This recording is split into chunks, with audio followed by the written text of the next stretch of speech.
Nations league football জয়ে UEFA Nations league শুরু করেছে পর্তুগাল। বৃহস্পতিবার এই লিগের ১ নম্বর গ্রুপে ক্রোয়েশিয়ার বিপক্ষে ক্রিস্টিয়ানো রোনালদোদের জয় ২-১ ব্যবধানে। ম্যাচে দ্বিতীয় গোলটি করে রোনালদো প্রথম ফুটবলার হিসেবে ক্যারিয়ারের ৯০০ গোলের মাইলফলক ছুঁয়েছেন। ঘরের মাঠে ক্রোয়েশিয়ার বিপক্ষে আধিপত্য নিয়েই খেলা শুরু করে পর্তুগাল। সপ্তম মিনিটে ডিয়েগো ডলটের গোলে এগিয়ে যায় ২০১৯ নেশনস লিগ প্রথম আসরের চ্যাম্পিয়নরা।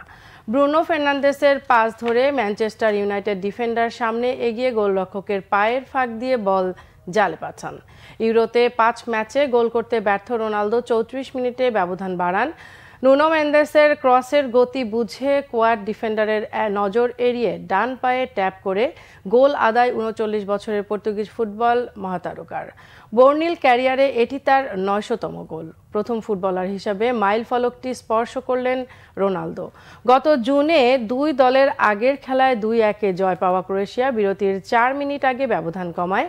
বর্নি সোসার প্রচেষ্টা ডলটের গায়ে লেগে আত্মঘাতী গোল হয়। দ্বিতীয়ার্ধে দুই দলের কেউ আর গোল পায়নি। রবিবার পরের রাউন্ডে স্কটল্যান্ডকে স্বাগত জানাবে পর্তুগাল।